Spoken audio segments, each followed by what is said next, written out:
Good morning.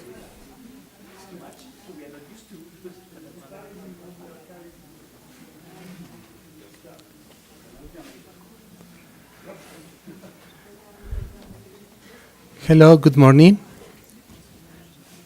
I welcome you to the International Symposium on Heritage Science, the role of research infrastructures. To start this very important meeting for our group of research, I will ask to Dr. Manuel Torres, Director of the Institute of Physics, to give some welcome words, please. Okay, Jose Luis, thank you very much. Can you listen? Well, okay. Well, it's for me, as a director of the Institute of Physics, a pleasure to welcome you all for this International Symposium of Heritage Science. Particularly, it's a pleasure to welcome and receive people from many places of the world. We are very grateful for the people of the integrated platform for the European research infrastructure that they are here with us. Also the representatives of the European research infrastructure of heritage science. And as a part of the Mexican counterpart, this is organized by the National Laboratory of Science and Research of Conservation of Cultural Heritage. We call it LANSIC, and in particular by Jose Luis Rubalcaba, that is the director of this initiative in Mexico, and also from a network of applied science for research and conservation of cultural heritage. In this case, is Luis Barba. This is the leader of this collaboration. The idea of this meeting, as you know, is to know the methodologies, the projects that different initiatives for cultural heritage preservation in Europe and Latin America and in Mexico, and to have the possibility to establish collaborations and so on. Then for us it's a real honor to have you here. And I will be very brief, but I want to welcome you to the Institute of Physics and to the National University of Mexico. And I just want to, in 5-10 minutes, just give you a broad idea of what is the university, this University of Mexico, the National University of Mexico, and also of the Institute of Physics. And at the end of my presentation, I will talk in particular of the initiatives of our institute and in Mexico in relation with the preservation of cultural heritage. And of course, later, Luis and Jose Luis will be more specific about the details. This university, the National University of Mexico, I will say is the oldest and more important in Mexico, and has had a very important role also not only in the education but in the development of our country. It was initiated 500 years ago, but it was established again 100 years ago, more or less, in Mexico, now as a National University of Mexico. It's a very large institution, and of course it has three main functions. I will say that the education of the young students, this is teaching, and for teaching we are organized mainly in 2 high school systems and 23 schools and faculties. Of course, research is also a main duty of our university, and for this the university is organized in the coordination of humanities. We have 26 institutes of programs related with humanities and social science, and we have also the coordination of scientific research, and in this we have 36 institutes of programs, and in particular one of that is the Institute of Physics in which you are now. Of course, the other, what I will call substantive function of the university is the dissemination of the knowledge and the arts and the culture, and for this there is a coordination of culture. This is, as you know, a huge university, very large university. We have around 350,000 students. Of these 350,000 students, around 28,000 are graduate students that are doing master's, PhD, and medical specialties. For this, there are 41 graduate programs and 37 specialty programs. The specialty programs are mainly medical specialties. There are around 205,000 undergraduate students that attend one of the 121 undergraduate programs, architecture, engineering, and so on, many specifics all over the country.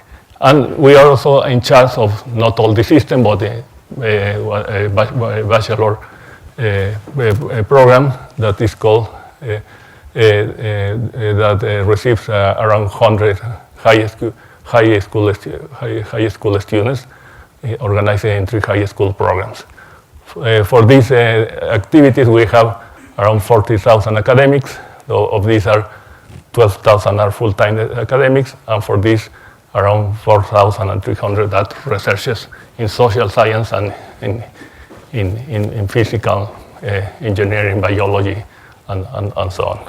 This is more or less a broader picture of what is our university, and now I will mention very briefly the Institute of Physics. The Institute of Physics is the place in which you are now. This is the oldest institution in Mexico, physics. For us, all means 80 years. Science is relatively young in Mexico. We are celebrating our 80th birthday. And for this, we have 130 researchers and 52,000 technicians.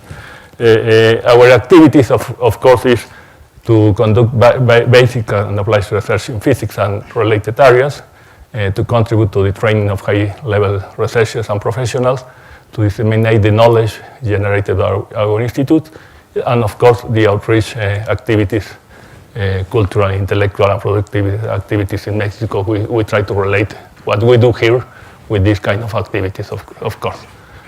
For this, we have, I will be very brief about that, but we have, I would say, 4 big areas of research. The institute originally was specialized in basic research, but now we are doing, of course, basic and applied research. One of these areas is related with high-energy physics and cosmology, the study of elementary particles and cosmology. We have also a very intensive project in optics and quantum physics, condensed matter and nanoscience. This is, I would say, half of the institute is related with research in condensed matter and nanoscience. And finally, we have intensive work in applied physics and interdisciplinary subjects. Very briefly, in condensed matter, as I mentioned, this is the main, half of the activities are related, very different activities related with optical properties of materials, two-dimensional systems, physical and chemical properties, soft matter, computational superconductivity, and all different topics related with condensed matter. As far as high-energy physics and cosmology, we are related with basic science, theoretical work in elementary particles, but also we have an intensive work of experimental physics in this area. And for the characteristics of this area, for us, is very important the international collaboration. We participate in very different projects. Most of these projects are based in other countries. For example, we participate in the international project that is cited in CERN. We participate in one of these experiments, ALICE. We are part also. We are part of this collaboration that is cited in Canada. This is the underground laboratory called SNO Lab. In this case, it's related with the study of neutrino and the search of dark matter. We are also we collaborated with an experiment that is trying to find what is the composition of what is called dark energy, and many projects of this. We also participate in one project that is cited International Space Station, and all these projects that I mentioned are of course international projects, but that's cited outside of Mexico. But this is one that is very important for us, because in this case it's a telescope, but it's a telescope that observes ultra-high gamma rays, and for this the telescopes are not the usual telescopes, but are very huge tanks with a great amount of water inside, and this is used for the detection gamma rays, as I say, very energetic gamma rays that are produced by very extreme events in the universe, like pulsars, supernovas, black holes, and so on. Okay? And this is where we are very proud of this project, but this is in Mexico. It's a collaboration between the United States and Mexico, and it's working now for 2 or 3 years. Has been working. I mentioned also that we have projects in optics and quantum physics, theoretical work, and we have also a new program of experimental work in this case. In this case, in quantum and optics physics, the interest is to have, of course, to learn about the quantum effects in matter, but also eventually to introduce in the subject of quantum information that is going to be very important for the technology to come. In this case, we are very proud that recently we produced what is called the first quantum condensate in Mexico. That is, it was produced just a few weeks ago. Okay, this is very general, and I will go now very briefly to this kind of program that are now related with applied and interdisciplinary subjects to arrive to what is important for this meeting. We have, for example, a project, a very intensive project in medical physics. We have been working in this subject for many times. Of course, in this case, the main interest is to study the different applications of radiation dosimetry and medical applications in order to detect and to attend and cure different medical problems that are presented. We have also a very intensive program, a graduate program of Master of Medical Physics. And finally, I will mention these projects that are of interest for this meeting. One of them, we have an organization that is called National Labs. National Labs are a network of different groups in Mexico that come together in order to have, I will say, not very large, but middle-sized laboratories that are located in different institutions, and they join the different, and they put together the capacities to produce what you need for this kind of experiments. In this case, it's an accelerator that is used to dating using different radioactive isotopes, and the main object of this project is to study, of course, problems that in the areas of physics, archaeology, geology, and of course, things of interest for cultural heritage in the sense of dating. And finally, I mentioned at the beginning that one of the organizers of this meeting is LANSIC, the National Laboratory for Research and Conservation of Cultural Heritage. And this is a very interesting project that was put forward a few years ago. Of course, we had people working before in that subject. And the idea is to have this network. In this case, is participating the Institute of Physics, the Institute of Chemistry of the National University of Mexico, the one institute that is related with art history, and also the 2 or 3 institutions outside of the UNAM. In this case, we put together different methods in physics and chemistry in order to study and to put programs for the conservation of cultural heritage. You will learn, this is, I will say, the most important from the point of view of our university, the most important program that we have related with this subject of the preservation of the cultural heritage. You will learn more about this project from the José Luis Rubalcaba later, but for us, it's very important to put this project in perspective and to join the possibility of having collaboration with other institutions that are represented by you. And well, this is with that I want to give you a broad idea of what we have in this Institute of Physics and the university, and let me welcome you again to DUNAN and INFUNAM, and wish you a very fruitful and interesting meeting. Thank you very much.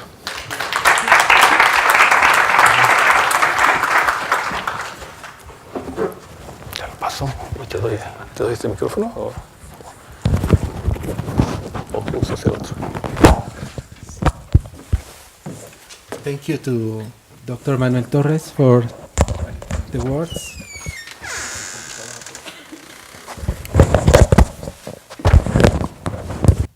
And in 2 minutes we will start with the first part of the meeting.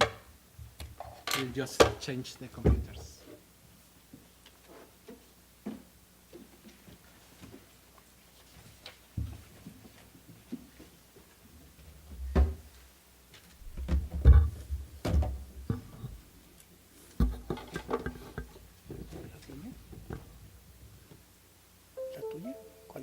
No. Voy a hablar y le voy a hablar. ¿Te hablo la tuya o...? Puedes ponerla. No se dice la... El pan, ok, te pongo el fondo, la pantalla.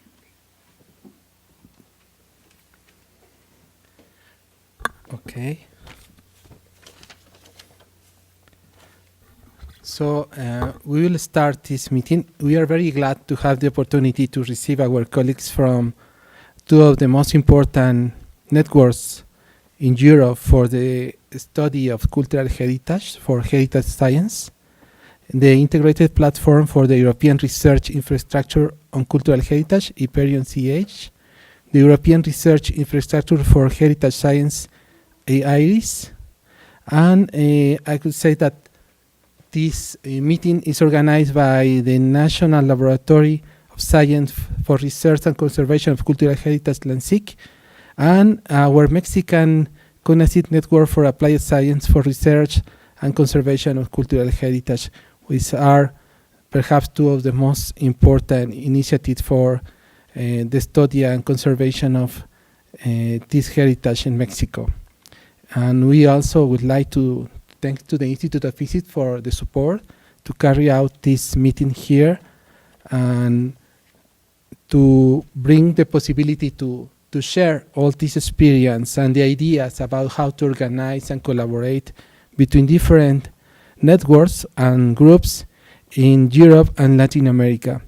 So it's really a unique occasion, I could say, that join here and bring people from Europe and Mexico. I would like also to say that this meeting is being recording and streaming, so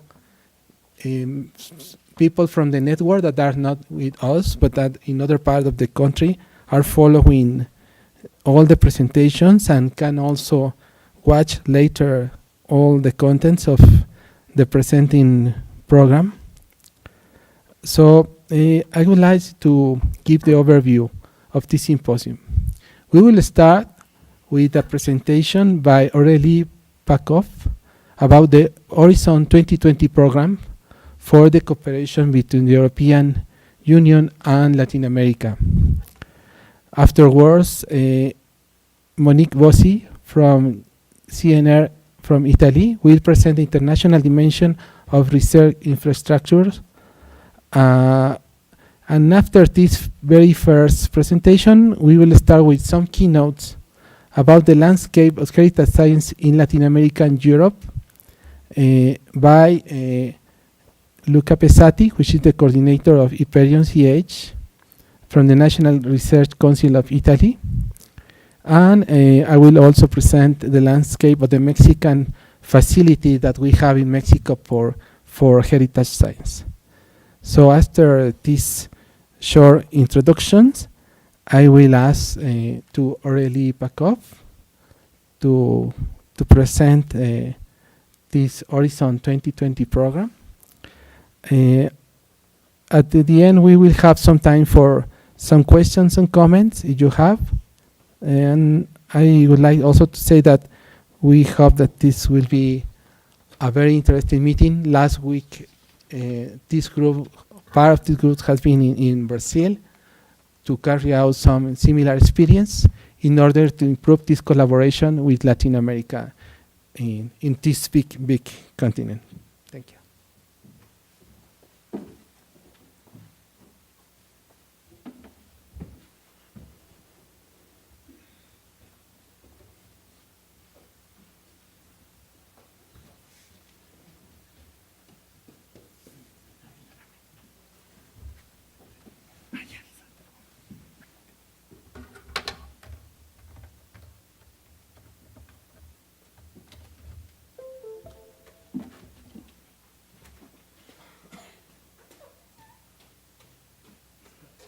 Let's come. Okay. Good morning, everybody. My name is Aurélie Pajkov-Singh, and I am from APRE, the Italian Agency for the Promotion of European Research.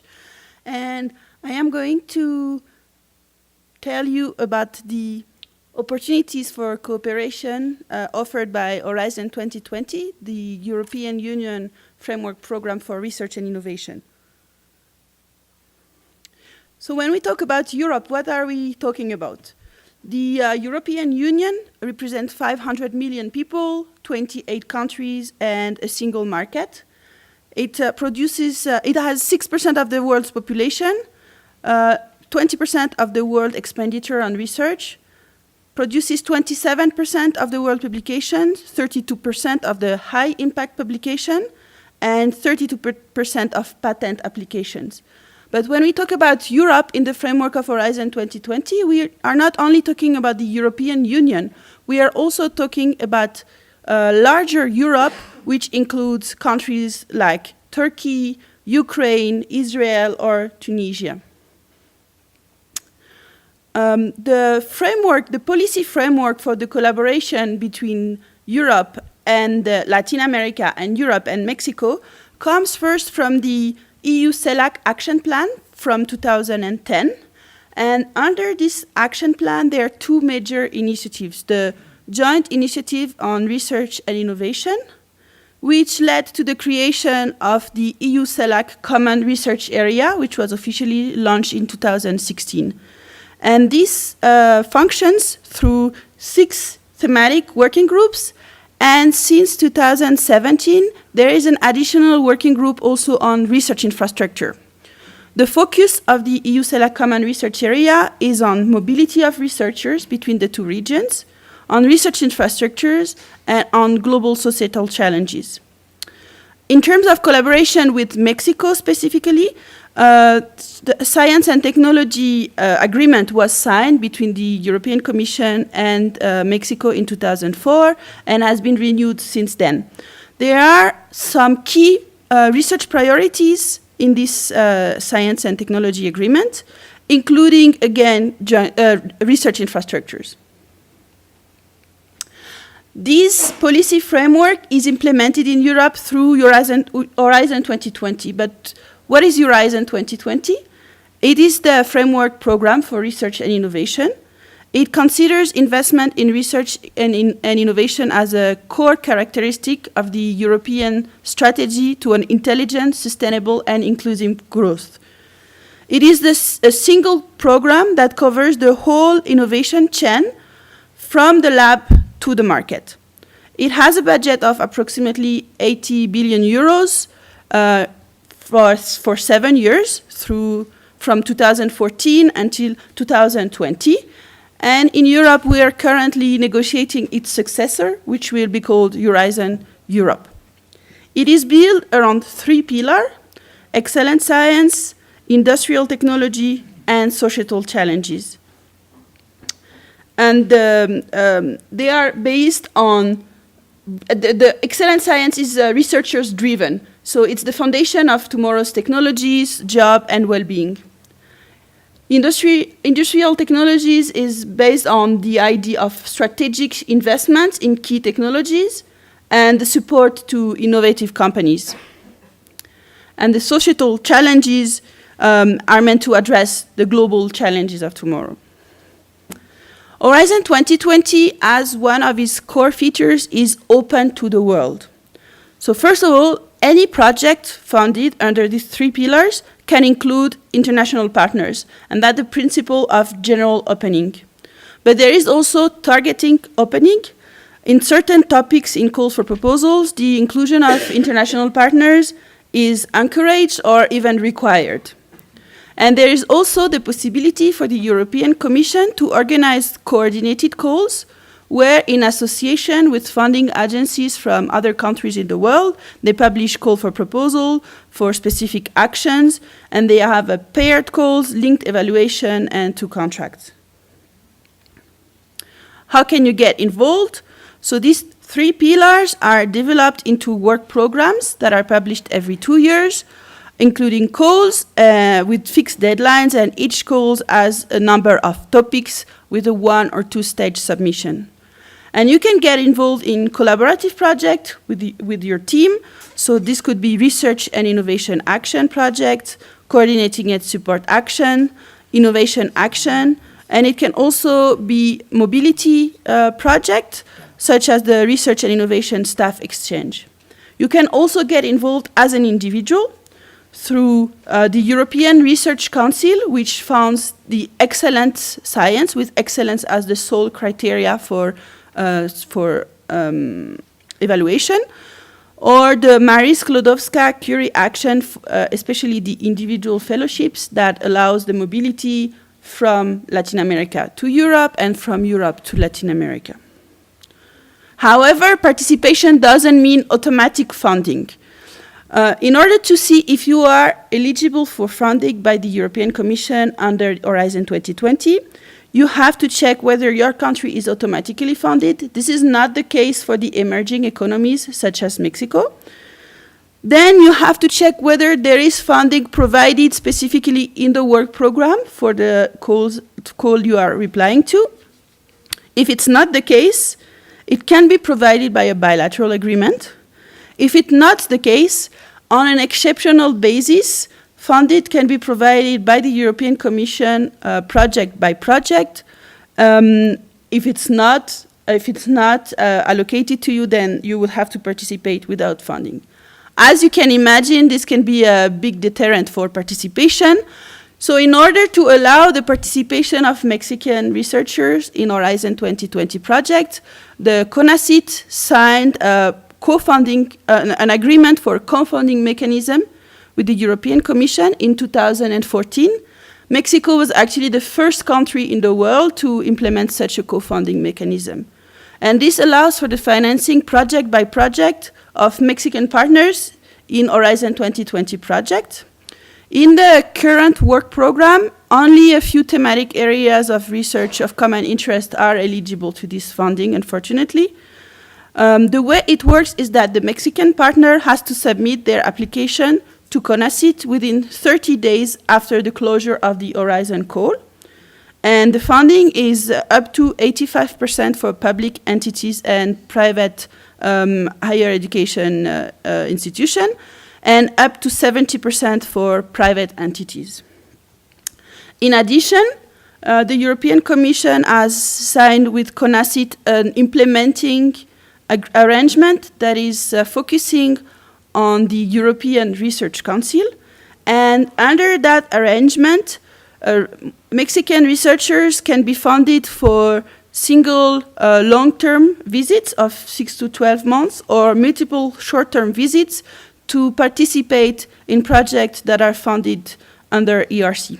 And at least 6 Mexican researchers will be able to be part of teams led by ERC grant holders in Europe through this implementing arrangement.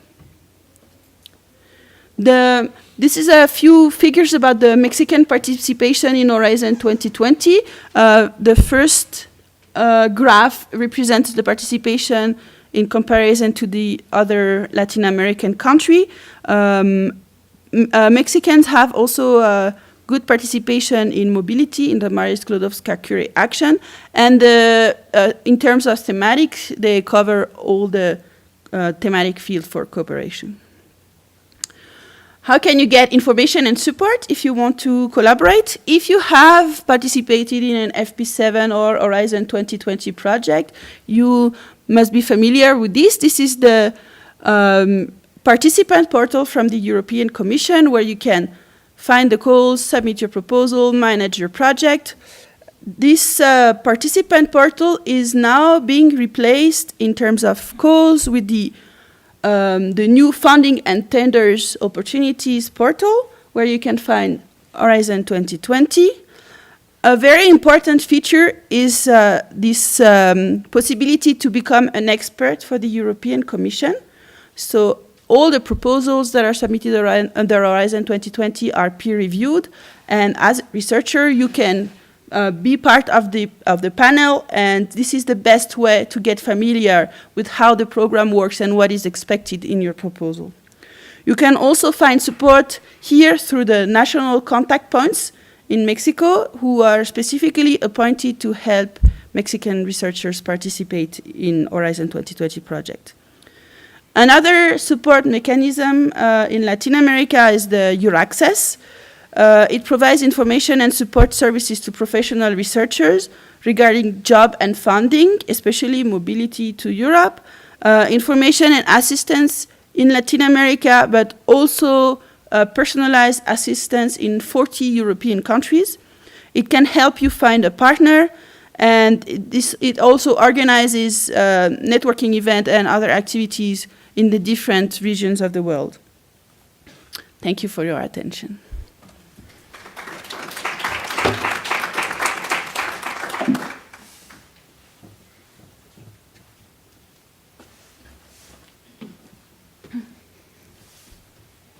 Good morning, everybody.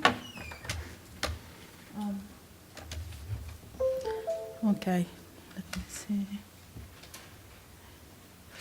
I'm Monique Bassett. I'm from the National Council for Research in Italy, and I'm part of the coordination office of both Hyperion and IRIS projects. And first, let me thank the organizers for the hospitality and for organizing such an interesting meeting. I have, of course, a presentation, as everybody, but I also have a video that can maybe help us in understanding a bit more. Also, it's in Spanish, so maybe it's also useful. I don't know how to switch the, sorry.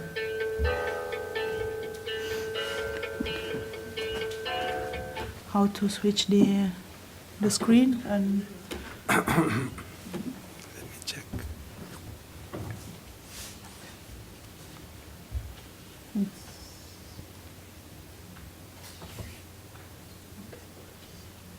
Okay. Yes, thank you. So the video has been realized by our colleagues from CSIC, yeah, they're here, Emilio and Marta are here. And it presents actually Hyperion initiatives, and I think it's useful because it really shows you have also researchers that tell their experience with Hyperion, and it really shows how a research infrastructure can be used and can be accessed and can be also exploited for researchers. So this is, of course, now based on European experiences. But as we said, the program is open to the world, and we aim towards a global research infrastructures. So what you'll hear is actually also applicable for Latin American researchers in general. So the video lasts a few minutes, and it's just an introduction for you to better understanding what we're talking about. A veces un científico necesita averiguar la autenticidad de una pintura guardada durante años en los almacenes de un museo, o comprender el deterioro de una pieza de oro que está estudiando, para lo que necesita, por ejemplo, un acelerador de partículas. Hasta hace unos años, los investigadores de patrimonio cultural tenían que hacer innumerables trámites para conseguirlo. En ocasiones, incluso, resultaba imposible acceder a ciertas instalaciones. Para facilitar estos procesos se ha creado el proyecto Hyperion, en el que participan 24 socios de 12 países, 11 de ellos de la Unión Europea y Estados Unidos. Por la parte española, además del CSIC, la iniciativa cuenta con la participación del Museo del Prado y la colaboración del Instituto de Patrimonio Cultural de España. Hyperion es un proyecto de infraestructuras financiado dentro de Horizonte 2020, cuyo objetivo es proporcionar acceso a cualquier investigador europeo a las mejores infraestructuras que existen en el continente para la investigación, en conservación y en estudio de patrimonio cultural. Al igual que los astrofísicos y los físicos cuentan con telescopios y aceleradores de partículas repartidos por diferentes países donde llevan a cabo sus experimentos, los investigadores de patrimonio cultural dispondrán de una red similar para proyectos de investigación en conservación y restauración. El proyecto Hyperion es muy importante para mi investigación porque me facilita una plataforma de acceso regulado que de otra manera, siendo una investigadora que viene un par de horas o en una visita puntual, no se consiguen los mismos resultados. El patrimonio cultural europeo es uno de los más importantes del mundo, por volumen, importancia y variedad. Pero muchos de estos bienes son delicados, únicos e irreemplazables y por tanto no pueden trasladarse. Para permitir su estudio, Hyperion está integrado por centros de investigación, laboratorios en museos y universidades que ofrecen una importante red de datos e instrumentos científicos de alta calidad. Hyperion está organizado fundamentalmente alrededor del acceso a estas infraestructuras, y este acceso está organizado en 3 plataformas, que son FixLab, ArtsLab y MoLab. La primera plataforma, FixLab, permite a los investigadores acceder a grandes infraestructuras como el sincrotrón. ArtsLab permite acceder a una gran cantidad de datos técnicos y de restauración, así como muestras únicas. Muchos de estos recursos son inéditos y de difícil acceso. Y por último está MoLab, que ofrece laboratorios móviles para que el personal científico trabaje in situ en los museos y monumentos. Hyperion es resultado de la experiencia y conocimientos adquiridos a lo largo de los años. Exist thanks to other projects that came before. The first one is LabStack, that was only a network project. Then there was EuroAccess, Charisma, and now Hyperion. So Hyperion exists thanks to the knowledge and experience we as a consortium got through the other projects. I would have loved to have the same advantage when I first started years ago my career in conservation, because if you think only to 25 years ago, there were very few opportunities to be trained, to be educated, or to be allowed to get into museum laboratories and so on, which is not the case now. Tras Hyperion, lo que se busca es crear una estructura estable, y ese es el objetivo de ERIS, que se aprobó en marzo de 2016. Con esta propuesta se dan los primeros pasos para que los investigadores cuenten con una infraestructura permanente para el estudio y protección del patrimonio cultural.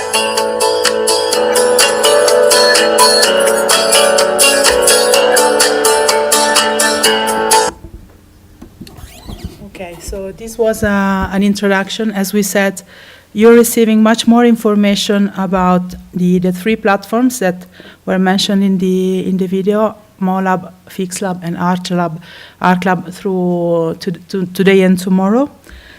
And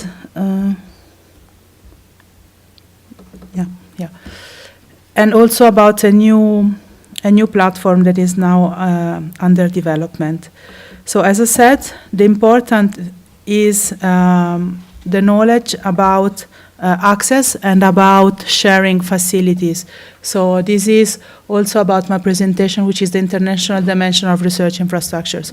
So what has been said in the video is that in Europe we are pulling together facilities, resources, also human resources, education resources, to give the scientific community a unique access point to the best facilities available in Europe so far, so that the researchers from any country can get free access, can get into the facilities, can use the data, the measures, and then can go back and continue their own research. As I said, this is valid for European researchers, but also for researchers from anywhere in the world. So open to the world, as Aurélie said before, is also a feature of the research infrastructures. Now, while we are talking about research infrastructures, Professor Torres already mentioned a few examples of research infrastructures where the UNAM University is now active. And of course, I mean, the easiest idea is that some facilities are very expensive. Some facilities can be located in only one point in the world. So, of course, they must be shared among the scientific community because of, let's say, physical reasons or because of economic reasons. But others, research infrastructures, have a global nature by definition.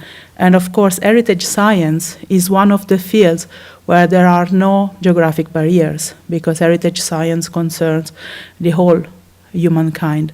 So this is why we are also aiming at building a global research infrastructure for the heritage science and heritage scientists.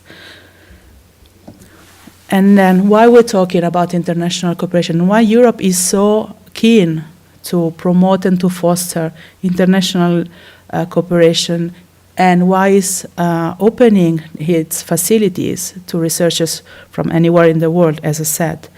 It's not because we are, I don't know, so generous, because it's nice to do, but there are some concrete reasons for this. And you can see some of them listed here.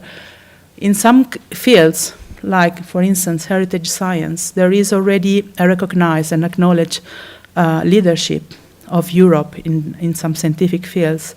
And of course, it is our interest to continue this trend and to set some standards and some protocols that were already studied in Europe. But in some other fields, we are lacking a little bit behind.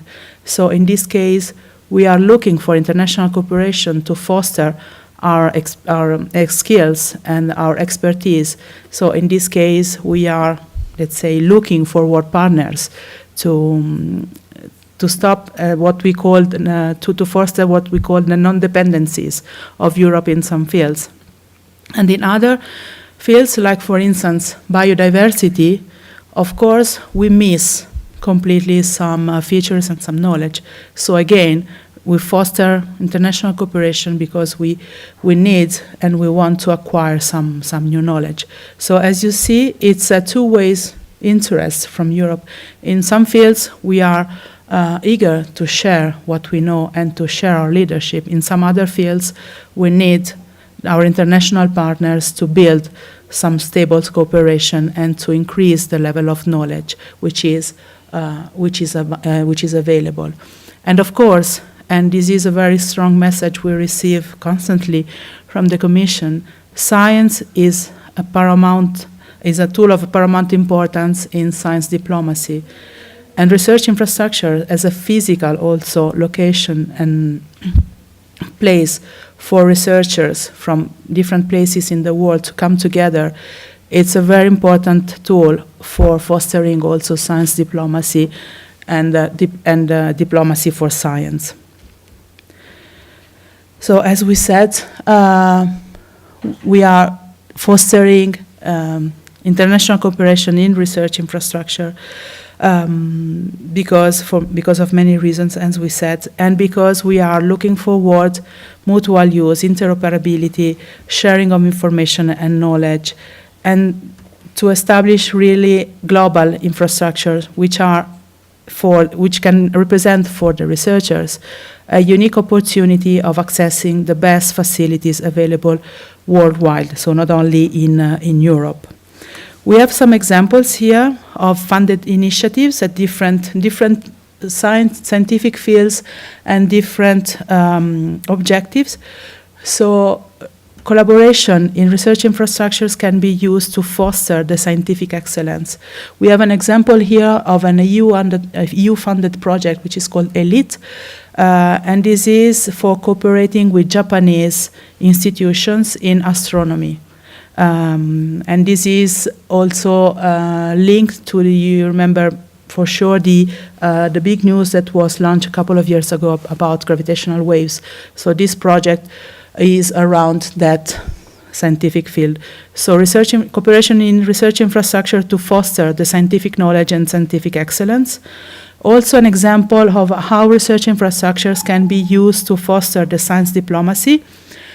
We have here a picture of the entrance of Sesame. Sesame is the synchrotron, which is funded by the which is co-funded by the European Commission in Jordan. And this is a very nice example of how scientific cooperation can foster science diplomacy worldwide. And the last example concerns also the Latin America. It's the Bella program, which is again co-funded by the European Commission. Maybe you know the Red Clara, of course you know it, I think. So Red Clara, together with the correspondent program in Europe, which is called G1, they joined together and they promoted this Bella program, where now Mexico is not really part of it, but it's coming. And it's a network. It's a network of ICT facilities to foster the exchange and interoperability of data and education community between Europe and Latin America. So the Bella program is actually building the ICT facility infrastructure, both under the sea and on Earth, to really join and to link these two communities. So again, there is also an official framework, so it's not only about science and the goodwill of researchers and RI operators and managers. So as Aurélie mentioned, there is already a quite established initiative, which is the EU-CELAC Cooperation Agreement. And they have established, as Aurélie said, in 2016, a specific specific work group on research infrastructures. And they are working together, so representative of funding agencies and research organizations from the two sides of the Atlantic, so Latin America and Europe. They're sitting together and they're discussing important issues of common interest. And this is under the auspice of the GSO, so the global, the senior officials meeting from the G8 initiative. So this is again to reinforce the idea of that global research infrastructure and international cooperation is not only about science, but it has also a strong political support from, let's say, the decision makers. This working group, as I said, specifically working and established to outline the common issues between Latin America and Europe, has some aims, some objectives, of course. So the first one is to maintain a stable communication between the two groups. So they are meeting twice per year, once in Europe, once in America, to mainly to, as I said, to establish and to find out what are the issues of common interest. And mostly now they're working on the outline of Latin American roadmap of research infrastructures.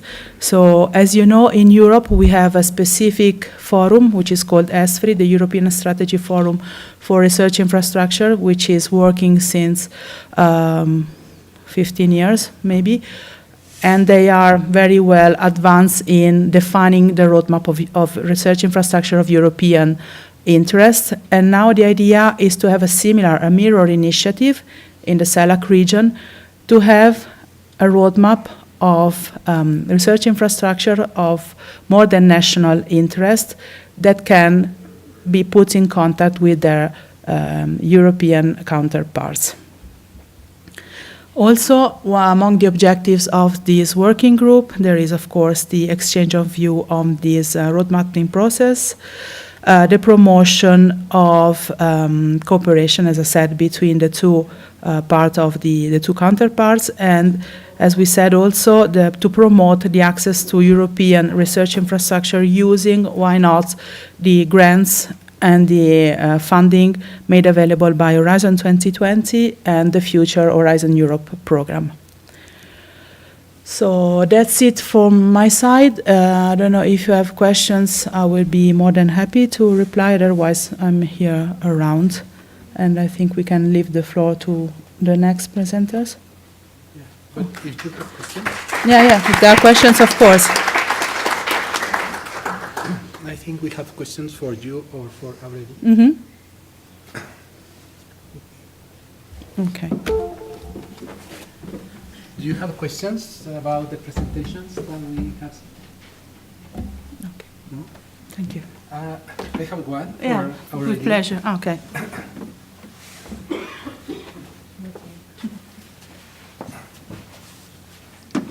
This special character of Mexico in the cooperation between with the European Union gives some advantage by comparison to other Latin American countries.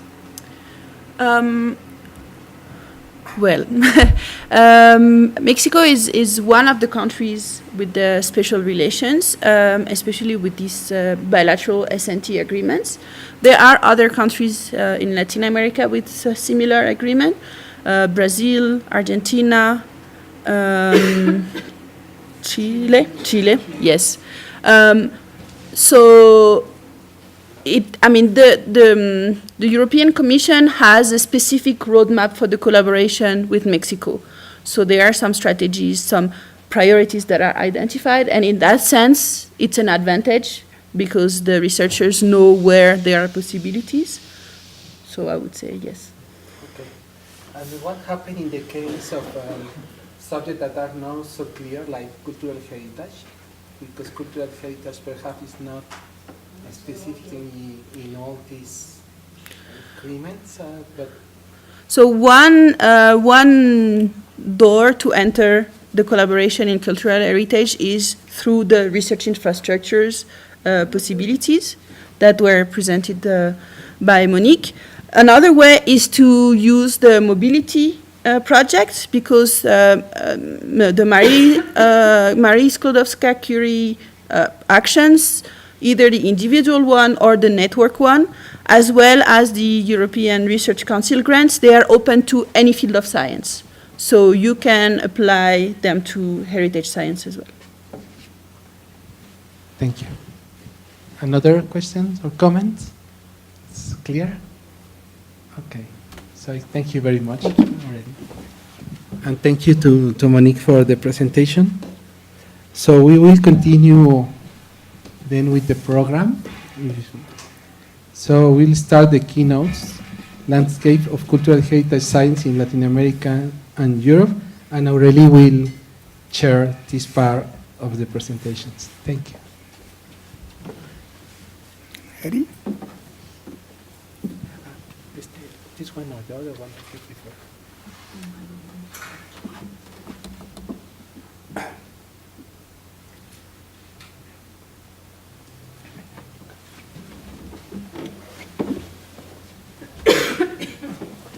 No, I don't need that because he will take the first presentation.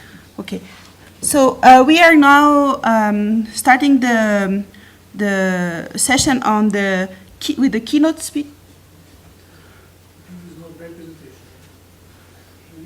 No, this is not the presentation. Let me check, please. It's this one. This. Yes.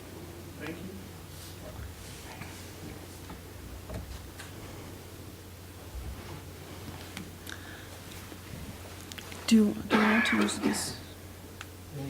So this in this keynote session, we will have an overview of the landscape of heritage science and research infrastructures, both in Europe and in Mexico. And our first speaker will be Luca Pezzati, the coordinator of the Hyperion CH and IRIS PP project from the National Research Council of Italy.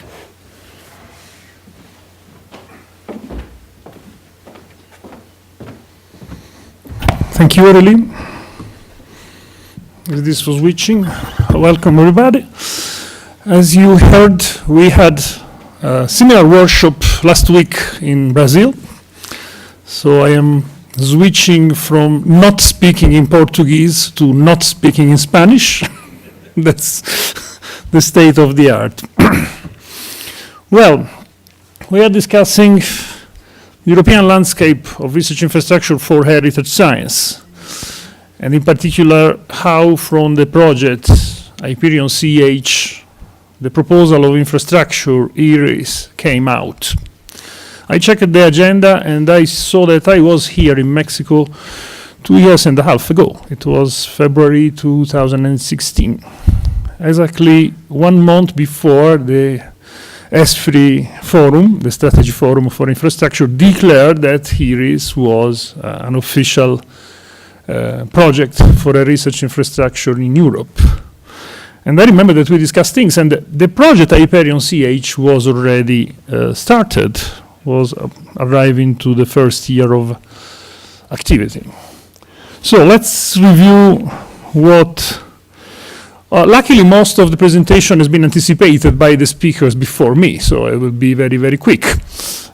Just to underline that there is a relationship that is created by a research infrastructure, a relationship of service into which a group of researchers is provider of service and other groups are users of the same service.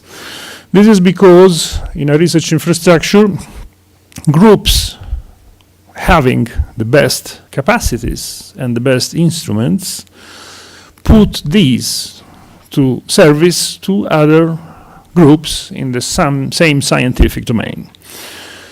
This is what is behind the concept, the whole concept of European research infrastructure. That can be single site, like the CERN, or distributed, like Hyperion and like IRIS.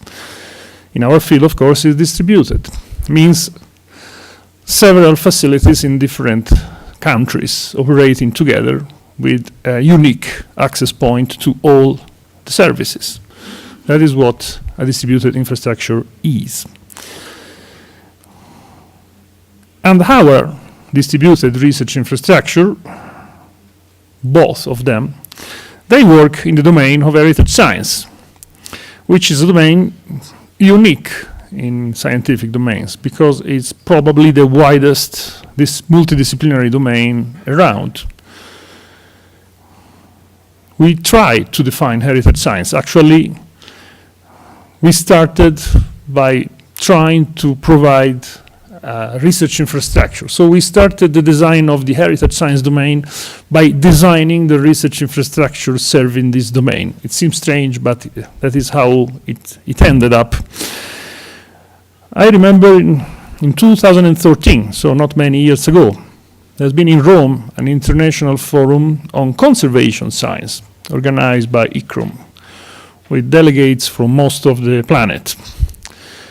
So only 5 years ago, and notwithstanding the fact that the concept of heritage science was started 12 years ago, in 2006, by a document of the House of Lords in UK. Very nice document we all should read.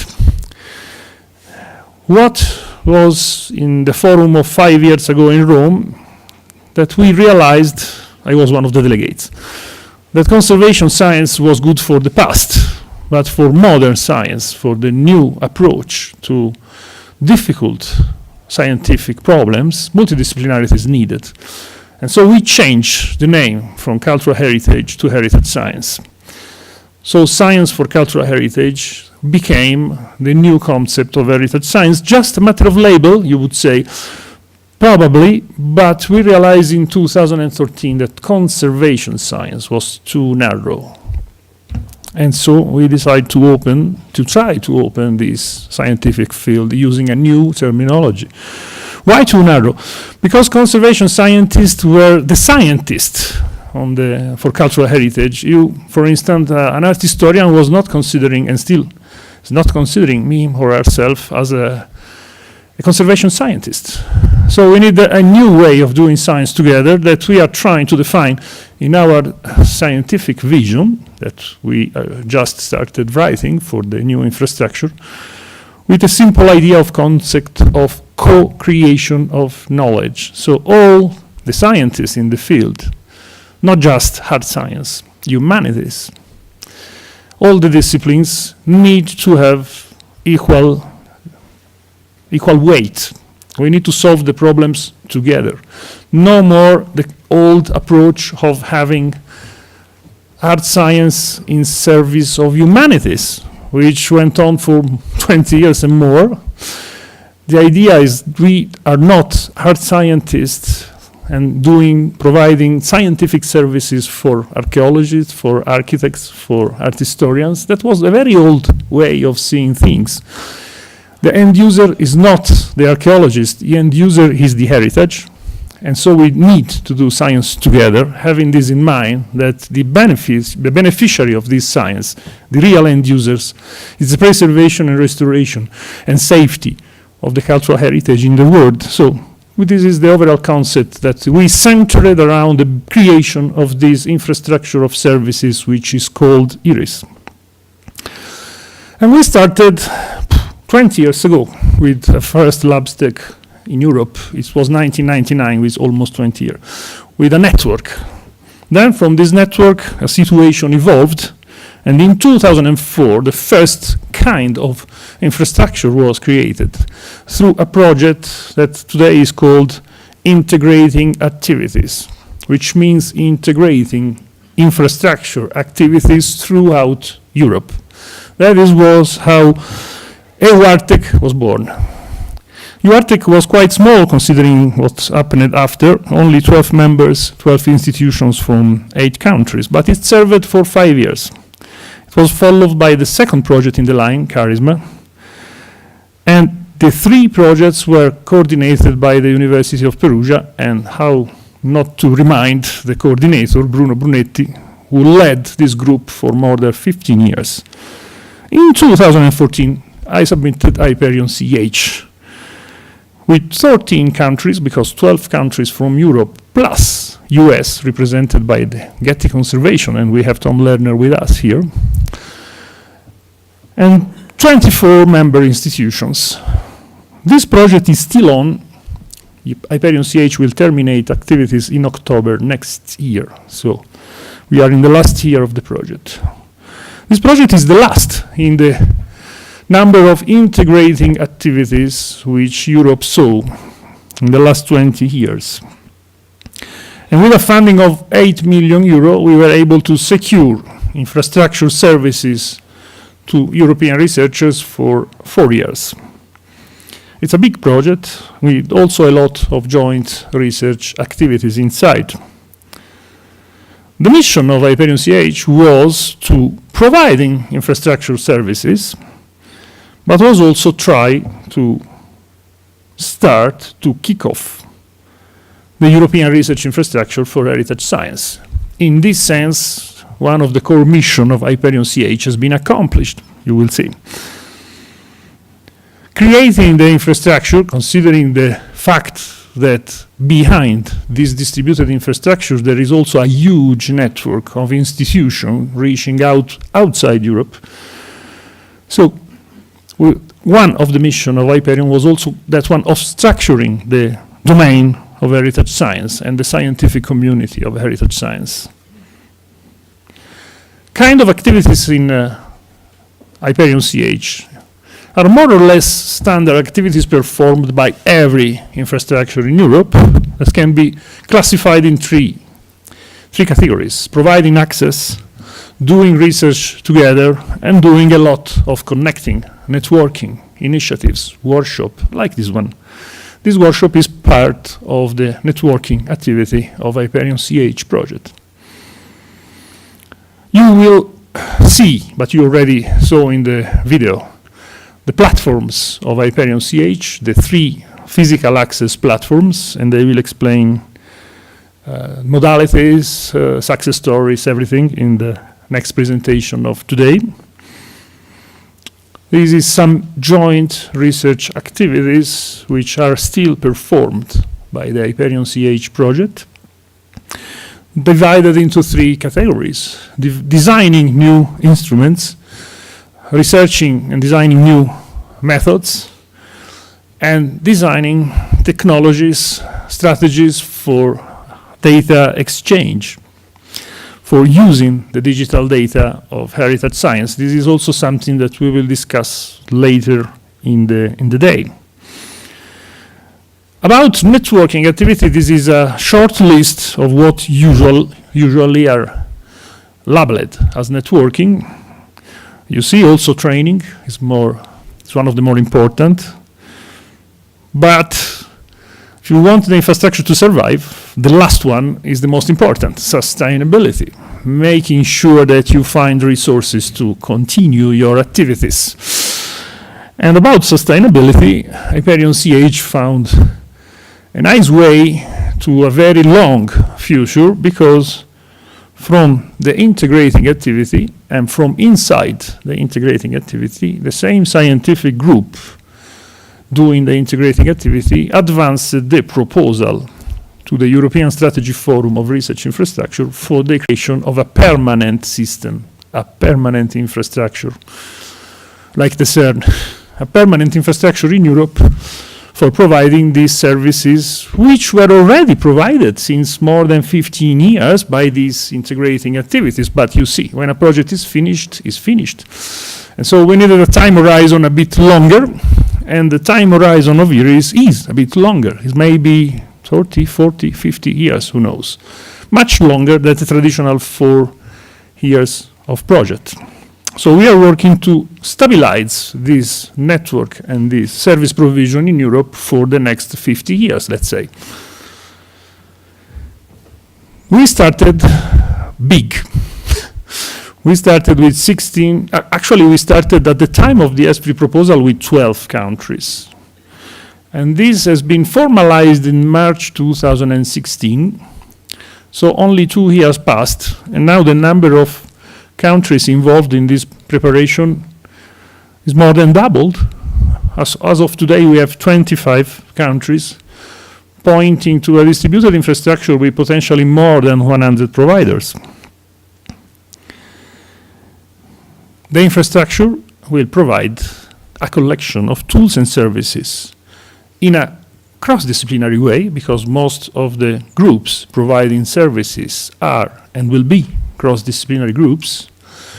And our target is towards cross-disciplinary users. So not just the single domain researcher, either the single art historian or the single physicist or the single chemist, but we point to have this infrastructure accessed by groups, user groups, having components of all the disciplines inside, which we think are necessary for making the best possible use of the data, scientific data provided by the infrastructure access.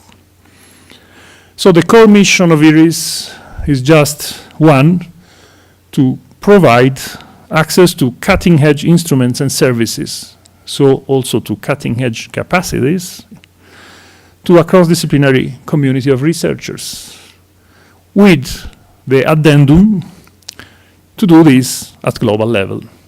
Actually, as I said, in Brazil, it is not IRIS which will do this at global level. IRIS will be created and will stay as the European consortium in these global networks of relationships that we have and we are trying to develop.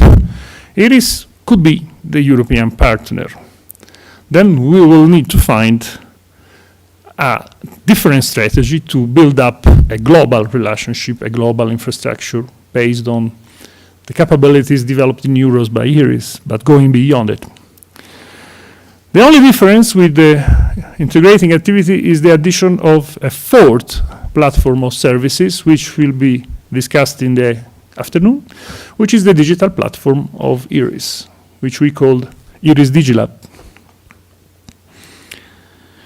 These are a short list of core activities that we need to secure for the infrastructure to be alive. So we need to find sustainability for having a central group in the infrastructure, being able to provide all these services. Of course, most of the services are for supporting the provision of access, but as you see, practically speaking, most of the networking services that are paid by in the European projects in the integrating activity will need to become structural to the infrastructure. So we need to be able to organize initiatives and workshops without relying on external projects. So we need to have the resources inside the infrastructure in the future. Problems in doing this I identified, but maybe it's my point of view. I am a physicist, and I was working in optical metrology. Metrology in general is my scientific field. And so from the point of view of metrology, to make sure that 100 facilities use the same approaches to the metrologic problems in heritage science across 25 countries, also at least 30 different languages, so that we share common metrologic protocols or approaches, to me, is the biggest problem which we face. And it is strictly linked to the fact, if we want to share the digital data which the infrastructure is already producing and will be producing more and more in the future, we need to label this data with metadata structures. And the metadata structures of this kind of data is just the translation into a digital form of the protocols which we adopt, describing how we did the measurement. Of course, also which object we measured, but frankly speaking, the definition of the object in the digital domain is not our issue, is the problem of the institutes having to do with the catalog of heritage all over the world. Anyway, to come to the establishment of a common infrastructure of open data and services, we need to solve a lot of problems linked to the fact that each single institution since many, many years is doing things their own way. And this is the first problem of integration and interoperability that we will have in IRIS. And IRIS is going to be big. We estimate, as I said, up to 100 access providers. So we estimate that we will have probably around 1,000 researchers involved in access provision, so the size of providers, and almost the same numbers in the size of users of the physical access platforms, and many, many more as users of the digital platform. This is the size in countries. And you see that the list is quite long. We have the 16 countries who started the preparatory phase less than 2 years ago, because the preparatory phase is just halfway to the completion. And we have a number of countries, including the intergovernmental organization ICROM, which they are sending observers either of scientific nature, or also observers from the governments, from the ministries of science. And you see that the list of observers is getting long with the time. We are adding observers with a good speed, because in 1 year we added 1, 2, 3, 9, 10 probably observers, including US, Russia. Last observers we are negotiating they are Norway and Switzerland. So the number of countries interested in participating to this network is incredibly big, and this is also a lot of work to manage. A note about IRIS beyond Europe. As I said, we don't plan IRIS to be global. IRIS will be just the European partner. We want to establish global relationship, and what happened is that in October we signed a cooperation statement with the Intergovernmental Organization for Studies and Preservation of Cultural Heritage. It's called ICROM, participated by 135 countries. And we signed this statement of cooperation upon 4 pillars of cooperation. ICROM committed to do advocacy for IRIS, so disseminating the idea of IRIS in their countries, practically, let's say, all over the world. And then we fixed 3 points for cooperation: 1 about training, 1 about data, open access to data, and 1 about defining the impact of researchers in heritage and cultural heritage science. This is a protocol just signed, and we are about to put some of these activities in operative form. So we are about to draw a plan for making these points of cooperation real actions. The infrastructure will have a central hub containing the unique access point This central hub is going to be located in Florence. For this, we got a sponsorship, so we'll have a very nice central hub, I think. And to manage the complexity of having to do with more than 20 countries, probably, the infrastructure will manage the relationship only through national nodes. So we will not have relationship from central hub to single facilities, because organizing a network of 100 participants is too much. And so it will be the national hubs, they will care organizing national networks, and they will care providing the relationship with the European level of the infrastructure. The working model is quite simple. The activities performed at the central hub, the one needed for the survival of the infrastructure, will need to be covered by the fees of the participation of the single countries to the infrastructure, and these fees will be directly paid to the infrastructure by ministries of science, probably. All the services provided by the infrastructure will be acquired in kind, so as an offer in kind, and the offer will be channeled by the national hubs to the European infrastructures. State of play, as I said, we are midway in the preparatory phase, but we are at a good point in the preparatory phase, while all the services, they have a different name, you see, because the infrastructure is called IRIS. And all the services are provided by a project which is called Hyperion. By the way, we are going to submit probably the last integrating activity, if this will be approved. The call will expire in 2019, March 20. And in March 20, 2019, we are going to apply for a project of 3 years, which will be called Hyperion HS. So integrating platforms for the European research infrastructure on heritage science. This will be probably the last proposal we will make to the Commission for an integrating activity in heritage science, because probably at the end, if this will be approved, at the end of this last integrating activity, we will have the European Research Infrastructure Consortium, that is IRIS, already launched. And this is the timeline. We are now discussing the core documents to be submitted to the European Commission for the establishment of this infrastructure in the form of consortium.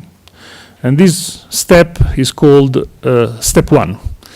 We plan to submit, to apply, because to establish the infrastructure, the application is made from the hosting countries, the hosting country, in this case Italy, to the European Commission. And upon a set of documents, the statute of the consortium, the scientific and technical vision, economic description, budgets, blah, blah, blah, this group of documents will be ready, we hope, for next year, maybe springtime or summertime. So we should apply for becoming a research infrastructure in the end of 2019. And we still expect to launch the consortium in 2021. If we will be late, it will be 2022. So this is what is happening in Europe.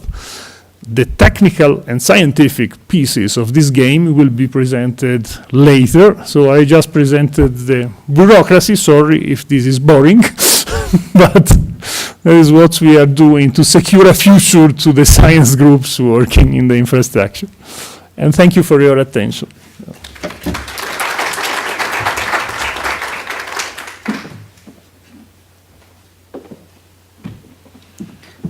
Thank you, Luca.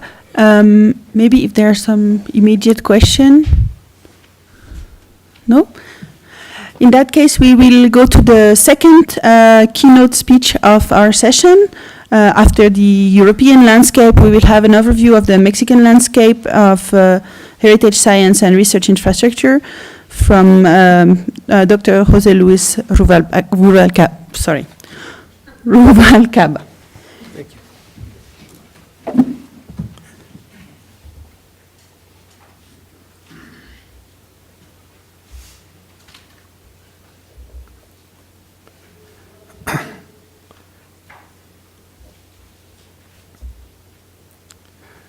Okay, thank you. I will present, and you will see there are many parallels in how in Mexico we are trying to face this cultural heritage research.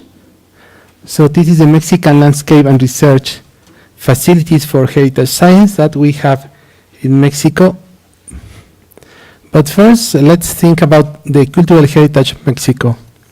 So really we need to realize that Mexico has a very important cultural heritage in the American continent and in the world.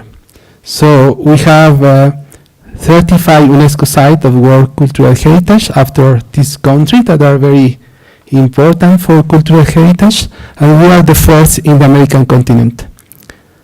Also, we have 14 World Cultural Heritage cities, the third after Italy and Spain. So the amount of cultural heritage is really huge. And this faces a problem and a challenge for Mexico to study and to preserve this cultural heritage. In Mexico, in the last years, there were two, let's say, ways to approach to this cultural heritage. One way is to create this national laboratory that has been already mentioned by Dr. Torres, and the other is to create thematic networks of research. These two approaches are similar in some way, but are different. I will explain. The first are the national laboratories. So we are talking about groups that are focused on a specific problem with a high level of equipment and trained people to provide services to other researchers and the society on fundamental issues of science, technology, and innovation. So national laboratories are some small networks of consolidated laboratories and groups. So it's let's say a high-level small network. In this way, we are doing the optimization of resources and facilities, linking two or more institutions. No new laboratories, but groups of laboratories. We don't have to build a new building, to buy new equipment, but to have groups that are working together. And in 2017, we had 77 national laboratories in Mexico.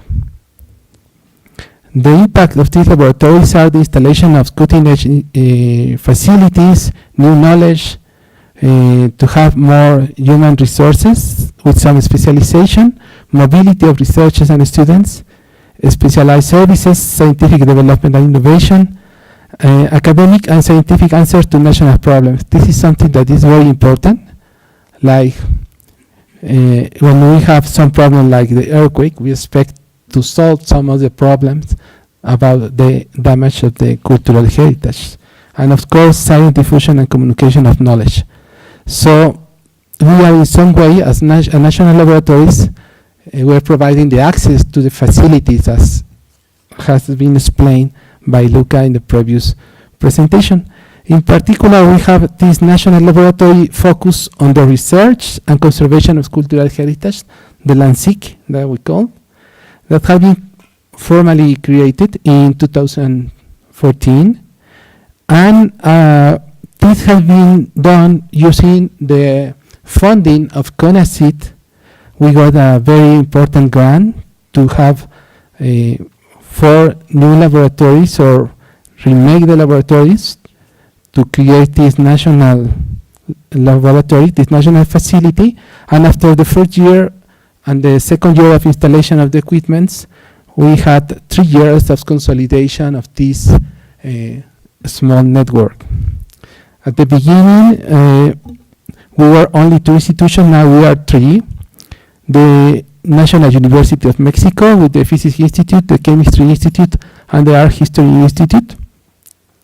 The National Institute for Research, for Nuclear Research, the ININ, and our last partner is a Center of Research on Corrosion, which is in Yucatan Peninsula. It's not in the center of Mexico, which is the which is in the University of Campeche, which is a very important place for cultural heritage.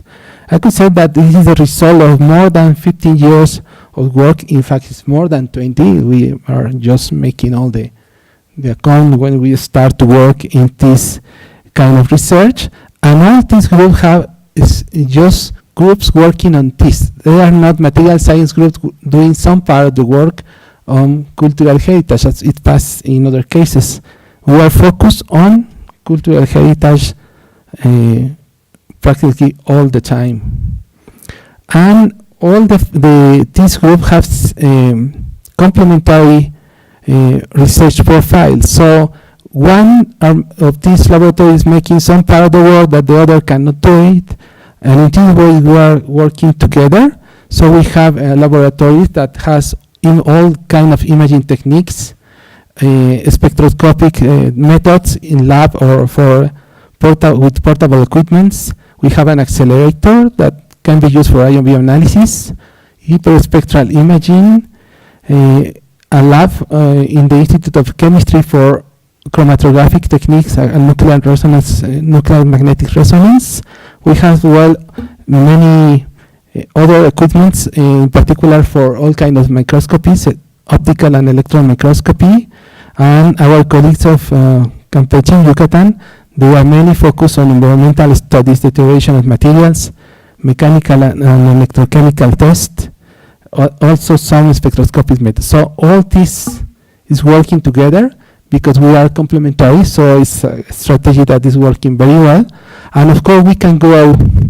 In the future, we expect to have more partners in the laboratory covering different regions or different topics of research in order to become a stronger laboratory. The main objectives of this laboratory is, of course, to make the characterization of materials and develop techniques for the study of cultural heritage, new strategies, integrate database and material reference for the Mexican cultural heritage that have some issues that are different from other parts of the world. And to do this, we are using all these techniques. I will not explain a lot, but I can say that one of the goals that we want to do is to create new materials for conservation of Mexican cultural heritage because of this difference that we have in the different regions and materials. The group of research has grown a lot. We start with about 45 members, and now we are almost 85 members. That's an important amount of people working in this national lab. These 45 academics are distributed in different levels of this qualification of researchers that we have in CONACYT. We are expecting to have groups collaborating that have this level of qualification that CONACYT require. I have to say that this laboratory requires the participation, the funding of the institutions and the CONACYT. CONACYT is not giving all the money to do this.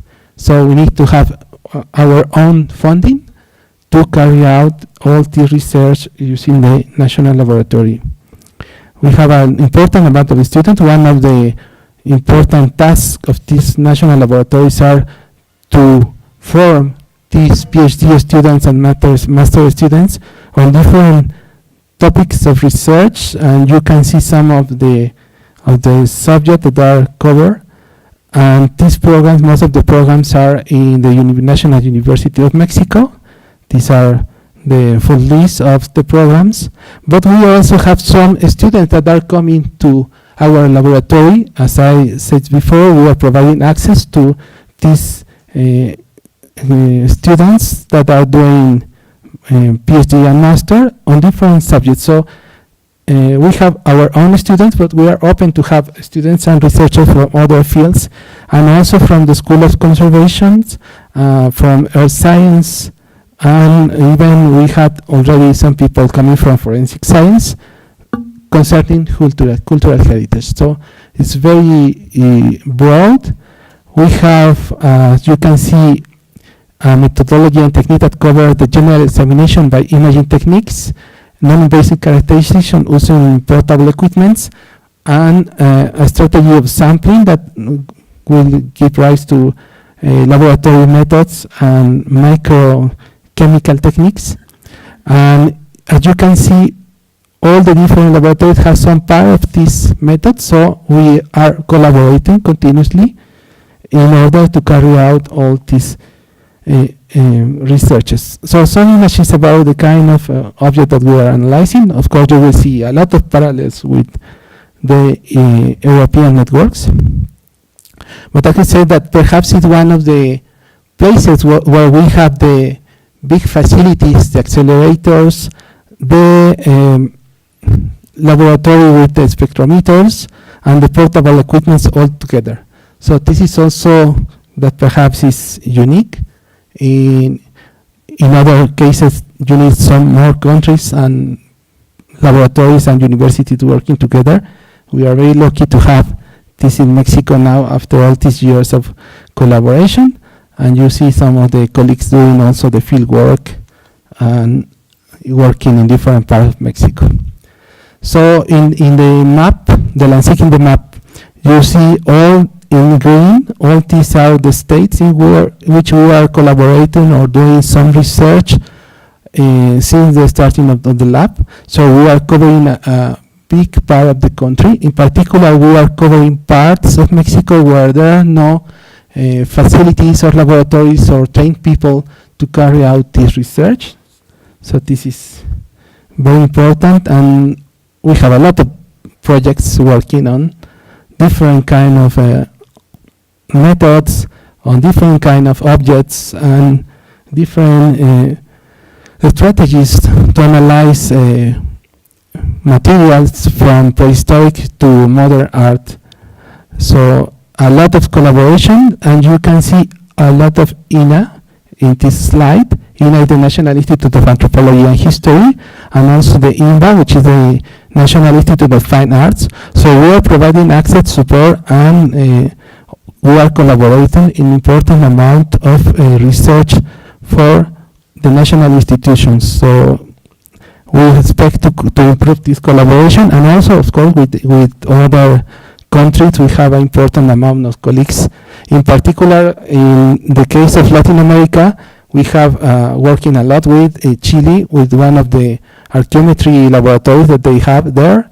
And we promote a small group of research in Costa Rica that have these portable equipments and laboratory facilities, and they are following the same kind of protocols and methods. So we are starting to grow in this sense, in this direction, sorry.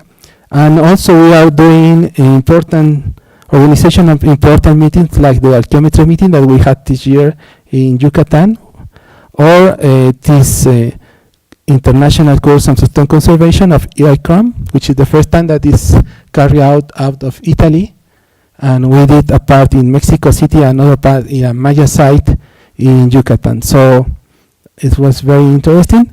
And something that is very important for this national lab, that we are working a lot with the National Network on Cultural Heritage, trying to improve all the access and for the students, the development of methods, and also the development of references, material reference, focus on materials that are in particular corresponding to Mexican cultural heritage, like these pre-Hispanic colors that were prepared in this period.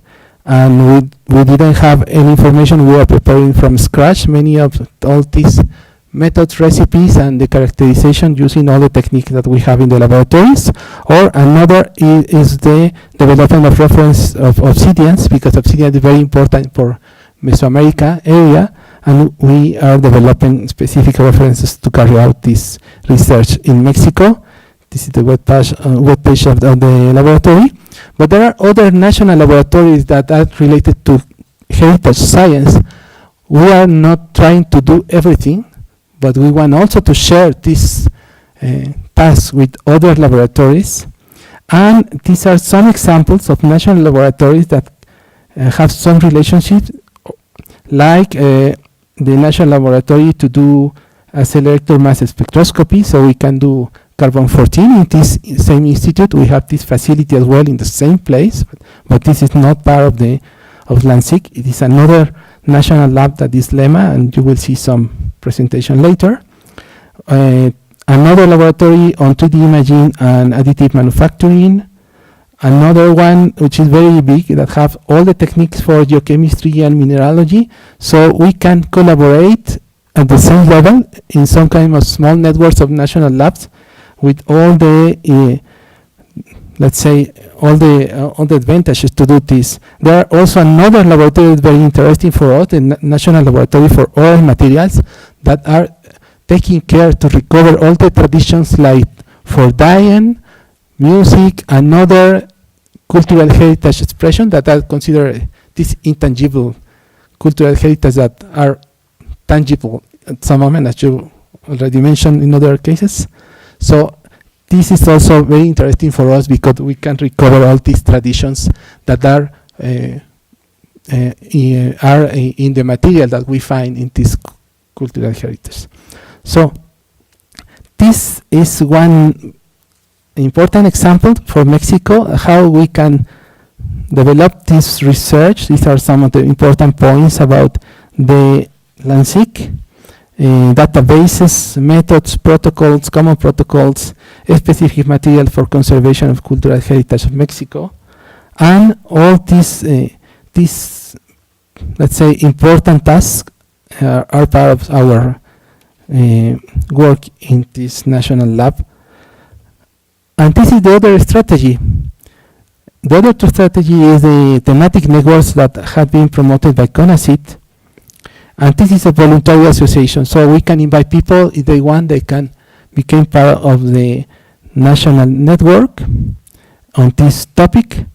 And we had 81 thematic networks last year, so a lot of networks. And also you can imagine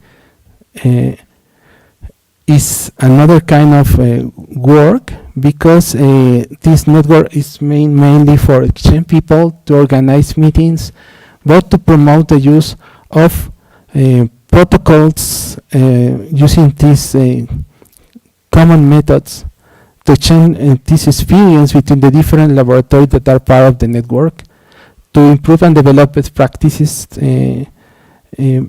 the change of people, researchers, and students, and integrate also this global information in databases. This problem, we know, is not easy to solve. We are just starting on that. And there is a committee that involves people from the different regions of Mexico and different institutions of Mexico, so we are very inclusive in this way, trying to give a place for all the people in this national network that has more than 27 national institutions, 40 Mexican laboratories. 3 of them are national labs, LANSIC, LEMA, and the Service of Archaeometric Measurements for Archaeomagnetism. 7 laboratories in other countries, so we became international already, and 2 groups of conservation schools. 2 of the 3 schools are involved in our national networks. So we are about 323 people, so it's a lot of people. And these are the foreign laboratories that are formally part of our network. So this group of Costa Rica that I already explained, but other groups which had, like the University of Tarapacá in Chile, that have been collaborated with different laboratories of the network, and also groups in Europe, like the University of Barcelona, in Italy, Calabria, or Cadiz, and we have also people from Africa that want to do some parallels in the research that we are carrying out here in Mexico. And this year we had the visit of people from Puerto Rico.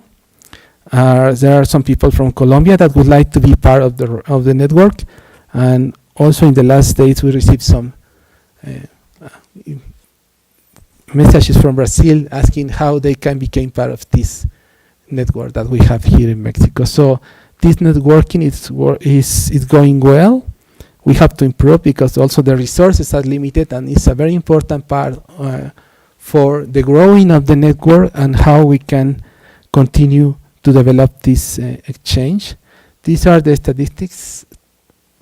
And you see that many people in this network is from archaeology.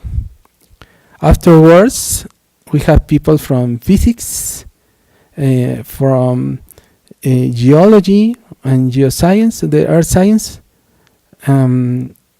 engineers, some engineers, and of course people from arts. So in this network, and chemistry, of course. And in this work, the important thing is that we have many people from archaeology. That is surprising, because in the national laboratory, you have more people from art history. And if we see the distribution of the people, most of the people is in Mexico City. That is normal because the way that the organization of the institutions, we have more people in more laboratories in around Mexico City, but there are other places with important amount of persons. You can see in this map the distribution of the different regions where we have a group or a laboratory working on cultural heritage. So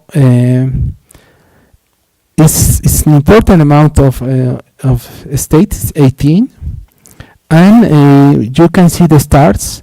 The stars are the laboratories or the region where we have more people involved in the network. So after the center of Mexico, where we have a lot more than 100, the other parts, 30, 20 people are in these stars distribution. So you can see that there is some natural way of clustering the laboratories, 3 regions.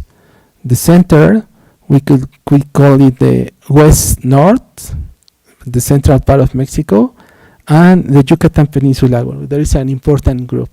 So these 3 networks and 3 areas are some of the axes for the collaboration and the topics that are developed within the network.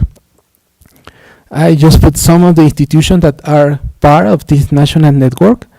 You see that there are disciplines that we may expect, like archaeology, art history, physics, chemistry, material science, geophysics, and others that we don't have in the groups of the national university. So this is the way that we are collaborating, because we don't have all the disciplines together. And most of the research is made for material analysis, conservation. There are some groups, not so many as we would like to have, making dating, but they are doing a lot of work on dating. Geophysical prospection, manufacturing and technologies. Okay, and you see there are some other that are very focused on, like the University of Guanajuato in the center of Mexico, and that is focused mainly in conservation processes and development of new materials. And you see it's very complementary. We have impact on 12 thematic nodes that we can be called by for instance, pigments, glass materials, limestone materials, and also the regional nodes. We have joint projects, joint publication, exchange of services and paid services. That is important in particular for the national laboratories. We have some common protocols and data comparison. We are starting with these common databases, in particular for Obsidian, that has been a pilot project to start to see how we will manage all this information and how we will share this information within all these groups.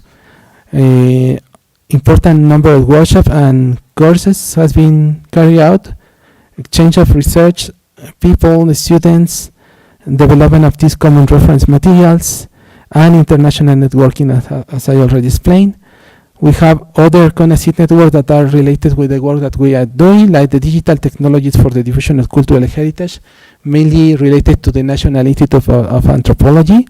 biocultural heritage of Mexico, of course, because colors are coming from plants, for instance. This is just one idea.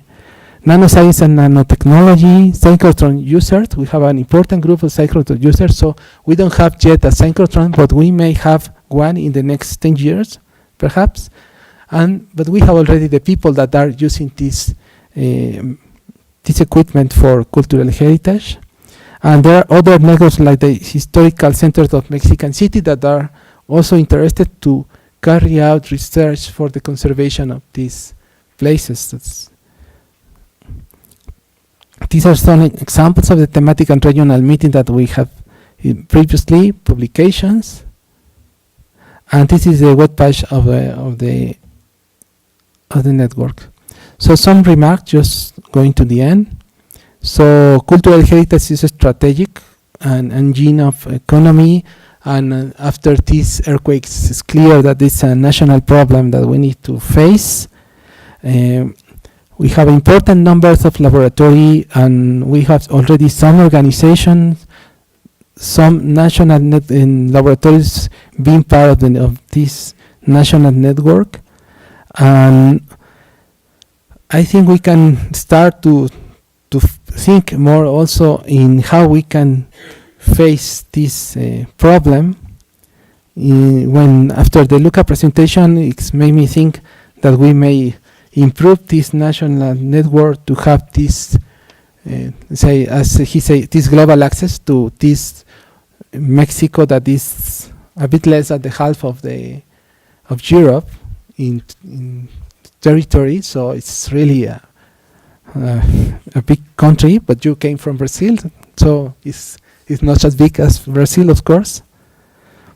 These 12 laboratories that are focused on the obsidian databases and the protocols for the examination of these materials from pre-Hispanic period is a good pilot project to carry out this exercise. We can contribute with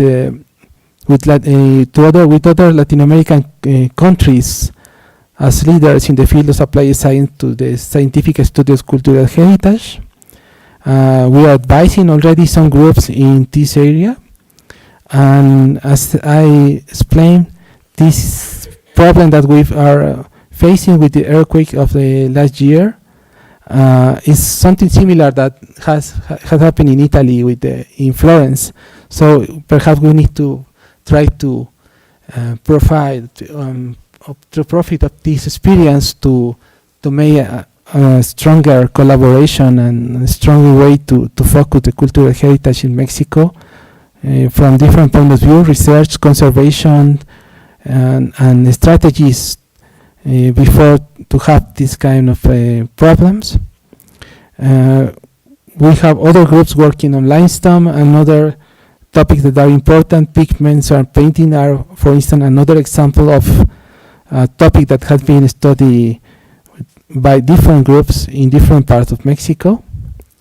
And just want to finish about this idea that to have these common projects that can also provide a special scenario to join all the forces and the equipments and the people to face or to be prepared to this kind of problems that we have in Mexico, because we have earthquakes, but we have hurricanes, and you think we may have also all kind of natural disasters. So let's prepare for this kind of national problems, and I think CONACYT may have also special calls for to face this kind of problems in Mexico.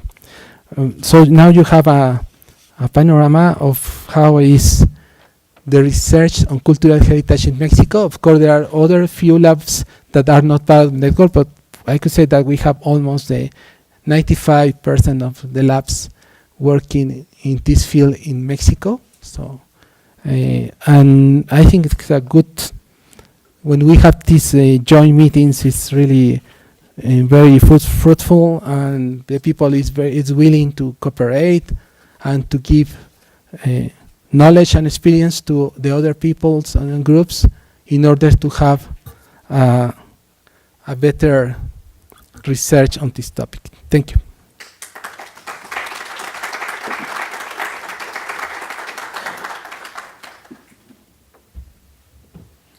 Thank you. Thank you, Jose Luis. Are there any questions or remarks? No? Okay. In that case, I think we are going to break for coffee now. Yes. And reconvene in 20 minutes. In half an hour. Half an hour? It's a good coffee. Sí, estoy un ronco desde la mañana. Yes.